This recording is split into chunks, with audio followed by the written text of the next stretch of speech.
ಸಾಲು ಮರದ ತಿಮ್ಮಕ್ಕ, ಮಣ್ಣಿನಿಂದ ಹುಟ್ಟಿದ ತಾಯಿಯ ಕತೆ. ವೃಕ್ಷಮಾತೆ ತಿಮ್ಮಕ್ಕನ ಮಹತ್ತರ ಜೀವನದ ಯಶೋಗಾಥೆ ಇಲ್ಲಿದೆ, ಕೇಳೋಣ ಬನ್ನಿ. ಹುಲಿಕಲ್ ಗ್ರಾಮ, ಮಾಗಡಿ ತಾಲೂಕು. ಬಿಸಿಲಿಗೆ ಕರಗಿ ಹೋಗುವ ಮಣ್ಣು, ಬಿರುಗಾಳಿ ಬರುವಾಗ ತಲೆ ತಗ್ಗಿಸಿಕೊಳ್ಳುವ ಸಣ್ಣ ಮನೆಗಳು, ಹೊಲಗಳಿಗೆ ಹೋದವರ ಕೂಗು, ಹಸಿವಿನ ಅಲೆಗಳಲ್ಲಿ ಬದುಕುತ್ತಿದ್ದ ಜನರು. ಈ ಸಣ್ಣ ಊರಿನ ಮಧ್ಯೆಯೇ ಇದ್ದರು ತಿಮ್ಮಕ್ಕ ಹಾಗೂ ಚಿಕ್ಕಯ್ಯ ದಂಪತಿಗಳು. ಮೃದು ಸ್ವಭಾವದ ಒಳ್ಳೆ ಹೃದಯವಂತ ವ್ಯಕ್ತಿಗಳು. ತಿಮ್ಮಕ್ಕನ ಬದುಕು ಐಷಾರಾಮಿಯಾಗಿರಲಿಲ್ಲ. ಬಾಲ್ಯದಿಂದಲೇ ಕೂಲಿ ಕೆಲಸ ಮಾಡಿ ಬೆಳೆದಿದ್ದರು. ತಿಮ್ಮಕ್ಕ ಹುಟ್ಟಿದ್ದು 30 ಜೂನ್ 1911ರಲ್ಲಿ, ಗುಬ್ಬಿ ತಾಲೂಕು, ತುಮಕೂರು ಜಿಲ್ಲೆ. ತಂದೆ ಚಿಕ್ಕರಂಗಯ್ಯ ಹಾಗೂ ತಾಯಿ ವಿಜಯಮ್ಮ. ಇವರಿಗೆ 3 ಸಹೋದರರು ಹಾಗೂ 2 ಸಹೋದರಿಯರು. ತಿಮ್ಮಕ್ಕ ಬಾಲ್ಯದಿಂದಲೇ ತಂದೆಯ ಜೊತೆ ಹೊಲದಲ್ಲಿ ಉಳುಮೆ, ಸೌದೆಯನ್ನು ಕಡೆಯುವುದು, ಕಳೆ ಕೀಳುವುದು, ಸಾಕು ಪ್ರಾಣಿಗಳನ್ನು ಮೇಯಿಸುತ್ತಿದ್ದರು. ಹಾಗೆ ಕಲ್ಲು ಗಣಿಯಲ್ಲಿ ದಿನಕೂಲಿ ಕೂಡ ಮಾಡುತ್ತಾ ಜೀವನ ಸಾಗಿಸುತ್ತಿದ್ದರು.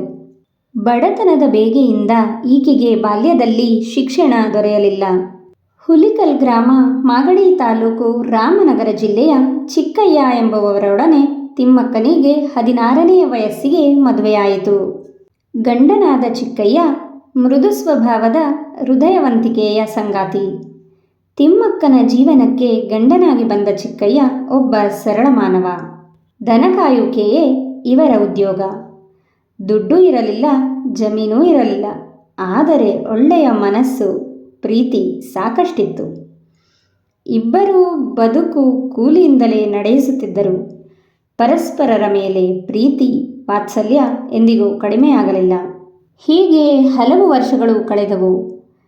ದಂಪತಿಗಳು ಮಗುವಿನ ಆಶೆಯಿಂದ ಕಾಯುತ್ತಲಿದ್ದರು. ಹಳ್ಳಿಗರ ಟೀಕೆ ಮಾತಿನಿಂದ ಇಬ್ಬರಿಗೂ ನೋವಾಗುತ್ತಿತ್ತು. ಊರಿನ ಕೆಲ ಹೆಂಗಸರ ಮಾತುಗಳಿಂದ ತಿಮ್ಮಕ್ಕನ ಹೃದಯಕ್ಕೆ ಹೊಡೆತ ಹೊಡೆಯುತ್ತಿದ್ದವು. ರಾತ್ರಿ ಹೊತ್ತು ಮನೆಯೊಳಗೆ ಗಾಳಿಯ ಶಬ್ದದೊಡನೆ ಆಕೆಯ ಕಣ್ಣೀರಿನ ಸದ್ದು ಕೂಡ ಕೇಳಿಸುತ್ತಿತ್ತು.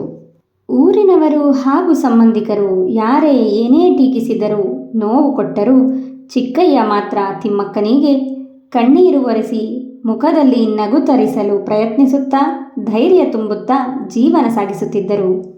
ಮಣ್ಣಿನಲ್ಲೇ ಹುಡುಕಿದ ತಾಯಿಯ ಪ್ರೀತಿ ವಾತ್ಸಲ್ಯ. ಒಂದು ದಿನ ಬಿಸಿಲಿನ ಬೇಗೆಗೆ ತಿಮ್ಮಕ್ಕ ಮತ್ತು ಚಿಕ್ಕಯ್ಯ ಊರಿನ ಹೊರವಲಯಕ್ಕೆ ಕೆಲಸಕ್ಕೆ ಹೋಗಿದ್ದರು. ಅರ್ಧ ದಿನದ ಕೆಲಸದ ನಂತರ ಅವರು ಮರದ ನೆರಳಿನಲ್ಲಿ ಕುಳಿತು ವಿಶ್ರಾಂತಿ ಪಡೆಯುತ್ತಿದ್ದಾಗ ತಿಮ್ಮಕ್ಕನ ಕಣ್ಣು ರಸ್ತೆ ಪಕ್ಕದ ಒಣಗಿದ ಜಮೀನಿನ ಮೇಲೆ ಬಿತ್ತು. ಸುಡು ಬಿಸಿಲಿನ ಬೇಗೆಗೆ ಮಣ್ಣು ಜೀವವಿಲ್ಲದಂತೆ ಮೌನವಾಗಿತ್ತು. ಆಗ ತಿಮ್ಮಕ್ಕನ ಮನಸ್ಸಿನಲ್ಲಿ ಅನ್ನಿಸಿದ್ದು, ಇದು ಕೇವಲ ಮಣ್ಣಲ್ಲ, ಇದು ಮಗು ಇದ್ದ ಹಾಗೆ. ನನ್ನ ಮಗು ಬಾಯಾರಿದಂತೆ ಕಾಣುತ್ತಿದೆ, ಇದಕ್ಕೆ ನೀರುಣಿಸಿ ಗಿಡ ಬೆಳೆಸಿ ಸಾಕೋಣ ಅಂತ. ಮಗು ಆಗಿಲ್ಲವೆಂದು ಕೊರಗಿ ಜೀವನ ವ್ಯರ್ಥ ಮಾಡುವ ಬದಲು ಈ ಮಣ್ಣಿನಲ್ಲಿ ಸಸಿಗಳನ್ನು ನೆಟ್ಟು ಸಸಿಯನ್ನೇ ನಮ್ಮ ಮಗು ಎಂದು ಸಾಕಿದರೆ ಮರಗಳು ಕೂಡ ನಮ್ಮ ಮಗು ಆಗಬಹುದಲ್ಲವೇ ಎಂದು ಚಿಕ್ಕಯ್ಯ ತಿಮ್ಮಕ್ಕ ದಂಪತಿಗಳು ಯೋಚಿಸಿದರು. ತಕ್ಷಣ ತಿಮ್ಮಕ್ಕ ತನ್ನ ಕೈಯಲ್ಲಿದ್ದ ನೀರಿನ ಮಡಕೆಯನ್ನು ಎತ್ತಿ ರಸ್ತೆಯ ಪಕ್ಕದಲ್ಲಿದ್ದ ಒಣಮಣ್ಣಿನ ಮೇಲೆ ಚೆಲ್ಲುತ್ತಾ ಹೇಳಿದಳು, ಈ ಮಣ್ಣಿಗೆ ಜೀವ ಕೊಡೋಣ, ಸಸಿ ನೆಟ್ಟು ಮರ ಬೆಳೆಸೋಣ, ಸಸಿಗಳನ್ನೇ ಮಕ್ಕಳಿಗಿಂತ ಹೆಚ್ಚಾಗಿ ಸಾಕೋಣ ಎಂದು.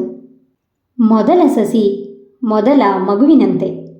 ದಿನಾಗಲೂ ತಿಮ್ಮಕ್ಕ ಆ ಸಸಿಯನ್ನು ನೀರುಣಿಸಿ ಸಾಕುತ್ತಿದ್ದಳು. ಒಣಗದಂತೆ ಬೆಳಗ್ಗಿನಿಂದ ಸಂಜೆಯವರೆಗೂ ಆ ಗಿಡದ ಬಳಿಯೇ ಇರುತ್ತಿದ್ದಳು. ಆದರೆ ದೊಡ್ಡ ಸಮಸ್ಯೆ ಏನೆಂದರೆ ನೀರಿನ ಕೊರತೆ. ಮನೆಯಿಂದ ಆ ರಸ್ತೆಯವರೆಗೂ ಸುಮಾರು 4 ಕಿಲೋಮೀಟರ್ ದೂರ ತಿಮ್ಮಕ್ಕ ಪ್ರತಿದಿನ 2 ಮಡಕೆಯನ್ನು ತಲೆಯ ಮೇಲೆ ಹೊತ್ತು ಆ ಬಿಸಿಲಿನಲ್ಲಿ ರಸ್ತೆಯವರೆಗೂ ನಡೆದು ಹೋಗುತ್ತಿದ್ದರು. ಇದನ್ನು ನೋಡಿದ ಜನರು ನಕ್ಕು ಟೀಕೆ ಮಾಡುತ್ತಿದ್ದರು. ಆದರೂ ದಂಪತಿಗಳಿಬ್ಬರು ಜನರ ಮಾತಿಗೆ ಕಿವಿಕೊಡದೆ ರಸ್ತೆಯ 2 ಬದಿಯಲ್ಲೂ ಒಂದಾದ ಮೇಲೊಂದಂತೆ ಸಸಿಗಳನ್ನು ನೆಡುತ್ತಾ ಹೋದರು. 1 ಸಸಿ 10 ಆಗಿ, 10 100 ಹೀಗೆ ವರ್ಷಗಳು ಕಳೆಯುತ್ತಾ ರಸ್ತೆಯ 2 ಬದಿಯಲ್ಲಿ ಈಗ 384ಕ್ಕೂ ಹೆಚ್ಚು ಆಲದ ಮರಗಳು ಗರ್ವದಿಂದ ಎದ್ದು ನಿಂತಿವೆ. ಪ್ರತಿ ಮರವು ತಿಮ್ಮಕ್ಕ ಹಾಗೂ ಚಿಕ್ಕಯ್ಯನ ಶ್ರಮದ ಕತೆ. ಕತ್ತಲಲ್ಲಿ ಮಳೆ ಬೀಳದಿದ್ದಾಗ ಇಬ್ಬರೂ ನೀರು ಹೊತ್ತು ತರುತ್ತಿದ್ದ ಆ ದಿನಗಳು. ಮರಗಳ ಬೇರುಗಳಲ್ಲಿ ಇಂದಿಗೂ ಇಬ್ಬರ ನಿಟ್ಟಿಸಿರುಗಳು ಹಂಚಿಕೊಂಡು ಉಸಿರಾಡುತ್ತಿವೆ. ಅಂದು ಇವರಿಬ್ಬರನ್ನು ಟೀಕಿಸಿದ ಊರಿನವರು ಇಂದಿಗೂ ಕೂಡ ಆ ಮರದ ಕೆಳಗೆ ವಿಶ್ರಾಂತಿಯನ್ನು ಪಡೆಯುತ್ತಿದ್ದಾರೆ. ಮೊದಲು ನೆಟ್ಟ ಸಸಿಯೇ ಆಲದ ಮರ. ಹೀಗೆ ಇಂದಿಗೆ 385ಕ್ಕೂ ಹೆಚ್ಚು ಆಲದ ಮರಗಳು ಆ ರಸ್ತೆಯ ಎರಡೂ ಬದಿಯಲ್ಲಿಯೂ ಕಂಗೊಳಿಸುತ್ತಿವೆ. 1991ರಲ್ಲಿ ಚಿಕ್ಕಯ್ಯ ಮರಣ ಹೊಂದುತ್ತಾರೆ. ಚಿಕ್ಕಯ್ಯನನ್ನು ಕಳೆದುಕೊಂಡು ತಿಮ್ಮಕ್ಕ ಬೇಸರದಲ್ಲಿದ್ದರೂ ಗಿಡಗಳನ್ನು ನೆಡುವುದು ನಿಲ್ಲಿಸಲಿಲ್ಲ. ಪ್ರತಿದಿನವೂ ಅದಕ್ಕೆ ನೀರುಣಿಸುವುದೂ ನಿಲ್ಲಿಸಲಿಲ್ಲ. ರಾಮನಗರ ಜಿಲ್ಲೆಯ ಹುಲಿಕಲ್ ಮತ್ತು ಕುದೂರು ಗ್ರಾಮದ ನಡುವಿನ 4.5 ಕಿಲೋಮೀಟರ್ ಹೆದ್ದಾರಿಯ ಉದ್ದಕ್ಕೂ 385 ಆಲದ ಮರಗಳನ್ನು ಹಾಗೂ ಇತರೆ 8,000 ಮರಗಳನ್ನು ಸಹ ನೆಟ್ಟಿದ್ದಾರೆ ತಿಮ್ಮಕ್ಕ. ಹಳ್ಳಿಗರು ಗೌರವಿಸಿದ ದಿನ. ಮೊದಲು ತಿಮ್ಮಕ್ಕ ದಂಪತಿಗಳನ್ನು ಹೀಯಾಳಿಸುತ್ತಿದ್ದ, ಟೀಕೆ ಮಾಡಿ ನಗುತ್ತಿದ್ದ ಆ ಜನರೇ ಇಂದಿಗೆ ಆ ಮರಗಳ ನೆರಳಿನಲ್ಲಿ ಕುಳಿತು ವಿಶ್ರಾಂತಿ ಪಡೆಯುತ್ತಿದ್ದಾರೆ. ರಸ್ತೆಯು ಸುಂದರವಾಗಿದೆ. ಪಕ್ಷಿಗಳು ಹಾಡುತ್ತಿವೆ, ಬದುಕು ಕಟ್ಟಿಕೊಂಡಿವೆ, ಹಸಿರು ತುಂಬಿದೆ. ದೇಶವೇ ಗಮನಿಸಿದ ಮಹಿಳೆ ನಮ್ಮ ಸಾಲುಮರದ ತಿಮ್ಮಕ್ಕ, ವೃಕ್ಷಮಾತೆ. 1995ರಲ್ಲಿ ರಾಷ್ಟ್ರೀಯ ನಾಗರಿಕ ಪ್ರಶಸ್ತಿ, 2010ರಲ್ಲಿ ಹಂಪಿ ವಿಶ್ವವಿದ್ಯಾಲಯದಿಂದ ನಾಡೋಜ ಪ್ರಶಸ್ತಿ ಹಾಗೂ 10 ಹಲವು ಪ್ರಶಸ್ತಿಗಳು ತಿಮ್ಮಕ್ಕನನ್ನು ಹುಡುಕಿಕೊಂಡು ಬಂದವು. 2019ರಲ್ಲಿ ತಿಮ್ಮಕ್ಕನಿಗೆ ಪದ್ಮಶ್ರೀ ಪ್ರಶಸ್ತಿಯು ದೊರೆತಿದೆ. ಮಣ್ಣನ್ನು ಹಸಿರಾಗಿಸಿದ ತಾಯಿಯ ಜೀವಂತ ಕಥೆ ಇದು. ವೃಕ್ಷಮಾತೆ ತಿಮ್ಮಕ್ಕನಿಗೆ ವಯಸ್ಸಾದರೂ ಆಕೆ ನೆಟ್ಟ ವೃಕ್ಷಗಳಿಗೆ ವಯಸ್ಸಾಗಲಿಲ್ಲ. ಇನ್ನೂ ಹಸಿರಿನಿಂದ ಕಂಗೊಳಿಸುತ್ತಿವೆ.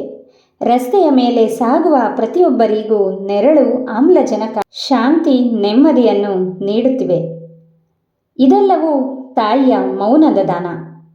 ವೃಕ್ಷಮಾತೆ ತಿಮ್ಮಕ್ಕ ಮಣ್ಣಿಗೆ ತಾಯಿಯಾದಳು. ಹಲವಾರು ಮರಗಳು ಈಕೆಗೆ ಮಗುವಾದವು. ವೃಕ್ಷಮಾತೆ ತಿಮ್ಮಕ್ಕರವರ ಜೀವನವು ತುಂಬು 114 ವರ್ಷಗಳ ಯಶಸ್ಸಿನ ಯಶೋಗಾಥೆ. ಈಕೆಗೆ ಇಡೀ ಜಗತ್ತು ತಲೆಬಾಗುತ್ತದೆ. ಆದರೆ ಅವರೊಳಗಿನ ಆ ಮೃದು ಹೃದಯವು ನಮ್ಮಿಂದ ದೂರ ಆಗಿಲ್ಲ. ಇಂದಿಗೂ ಮಣ್ಣಿನ ಕಣಕಣದಲ್ಲೂ ಇದೆ. ಆಕೆ ಬೆಳೆಸಿದ ಮರಗಳ ಎಲೆಯಲ್ಲೂ ಬೇರುಗಳಲ್ಲೂ ಜೀವಂತವಾಗಿವೆ, ಹಸಿರಿನಿಂದ ಕಂಗೊಳಿಸುತ್ತಿವೆ. ನವೆಂಬರ್ 14, 2025 ತಿಮ್ಮಕ್ಕ ನಮ್ಮನ್ನೆಲ್ಲ ಅಗಲಿದರು. ಹಸಿರನ್ನೇ ಉಸಿರಾಗಿಸಿ ತನ್ನ ಇಡೀ ಜೀವನವನ್ನೆಲ್ಲ ಹಸಿರಿಗಾಗಿಯೇ ಮುಡಿಪಾಗಿಟ್ಟ ವೃಕ್ಷಮಾತೆ ಸಾಲುಮರದ ತಿಮ್ಮಕ್ಕ. ಮರಗಳನ್ನೇ ತನ್ನ ಮಕ್ಕಳಿಗಿಂತ ಹೆಚ್ಚಾಗಿ ಸಾಕಿದ್ದ ಸಾಲುಮರದ ತಿಮ್ಮಕ್ಕ ಮಕ್ಕಳ ದಿನಾಚರಣೆಯಂದೇ ಮರಗಳ ಉಸಿರಿನಲ್ಲಿ ಲೀನರಾದರು. ತನ್ನ ಇಡೀ ಜೀವನವನ್ನೇ ಮರಗಳಿಗಾಗಿ ಮುಡುಪಾಗಿಟ್ಟಿದ್ದ ಸಾಲುಮರದ ತಿಮ್ಮಕ್ಕನ ಜೀವನದ ಯಶೋಗಾಥೆ ಇದು. ನಿಮ್ಮೆಲ್ಲರ ಮೆಚ್ಚುಗೆ, ಲೈಕ್, ಕಮೆಂಟ್ ಈ ವಿಡಿಯೋಗೆ ಸಿಗಲಿ. ಧನ್ಯವಾದಗಳು.